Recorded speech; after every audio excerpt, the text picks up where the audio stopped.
বন্ধুরা কেমন আছেন সবাই? আশা করি খুব ভালো আছেন। আমার সামনে যে হেডটি দেখতে পাচ্ছেন এটি হিরো স্প্লেন্ডারের হেড। এটির ভ্যালভ ফিটিং করব।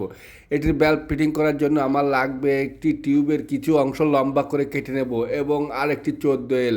এই টিউবের অংশটুকু কেটে নিয়ে এটাকে দুই মাথায় এক করে বেঁধে এটা 14 এলের মাথায় মাথা থেকে ও মাথায় লাগিয়ে নেব। লাগানোর পর ভ্যালভ অয়েল চিল ঢুকিয়ে ভ্যালভের স্প্রিং দেব। দেওয়ার পরে যে ভ্যালভের লক, এই লকটি ঠিকমতো ক্যাপের পর বসিয়ে এটাকে টিউবের অংশ যেটা আছে 14 এল দিয়ে প্রেশার দিয়ে চাপ দিয়ে ঢুকিয়ে দেবো। এ দেখেন বন্ধুরা, আমরা এই চাপ দিয়েছি, লকটি হারায়ও নাই ও ছুটেও নাই, অ্যাকুরেটভাবে বসে গেছে। অনেক সময় ভ্যালভের অয়েল সিল লক ফিটিং করতে গেলে ছুটে যায়, এদিক ওদিক হারিয়ে যায়, অনেক সময় লাগে, প্রেশার লাগে। কিন্তু আমরা এই যে টিউব আর 14 এলের টেকনিকের মাধ্যমে লাগাচ্ছি, এটিতে খুব কম সময় লাগবে এবং খুব ভালো হবে, ছুটবেও না, হারাবেও না। আমরা দুটোই এরকম একই রকমভাবে লাগাচ্ছি। বন্ধুরা দেখেন, ভিডিওটি ভালো লাগলে চ্যানেলটিকে সাবস্ক্রাইব করে দেবেন। ধন্যবাদ।